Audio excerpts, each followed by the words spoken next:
ভালোবাসা জিনিসটা ভয়ঙ্কর রকমের সুন্দর। যে ভালোবাসে সে সবসময় চায় ভালোবাসার মানুষটাকে ভালো রাখতে, খুশি রাখতে, সুখী রাখতে। আর এর জন্য যা করার প্রয়োজন তাই সে তাই করে। আসসালামু আলাইকুম। হোপফুলি আপনারা সবাই আজকে ভালো আছেন, আর আমিও আলহামদুলিল্লাহ অনেক ভালো আছি। যে যেখান থেকে ভিডিও দেখছেন আপনাদের সবাইকে অনেক ধন্যবাদ। আর আজকে আপনাদের মাঝে নিয়ে এসেছি আমার নতুন আরও একটি ভ্লগ। আজকে আপনাদের সাথে শেয়ার করব আমার একটা ছোট্ট ভাই বোনের ভালোবাসার গল্প। আমার বোন, সে একটা ছেলের সাথে সম্পর্ক আছে। বলা যায় দুজন দুজনকে অনেক বেশি ভালোবাসে।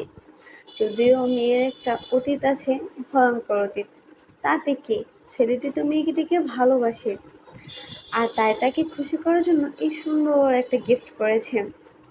কারণ মেয়েটির জন্মদিন ছিল, আর তাই তাকে সারপ্রাইজ দিতে সেই দূর সিঙ্গাপুর থেকে তার জন্য গিফট পাঠিয়েছে। যদিও মেয়েটি জানে না তার জন্য গিফট পাঠিয়েছে, এটা ছিল তার জন্য সারপ্রাইজ। যেহেতু তার মনে ছিল না মেয়েটির জন্মদিন, তাই যখনই মনে হয় সে ডাবল পেমেন্ট করে গিফটগুলো পাঠিয়ে দিয়েছে। আসলে এটা ছিল তার প্রতি তার ভালোবাসার বহিঃপ্রকাশ। সে যে তাকে কত ভালোবাসে সেটাই প্রকাশ করেছে, কারণ জানে এই মেয়েটি এই গিফটটা পেলে অনেক বেশি খুশি হবে।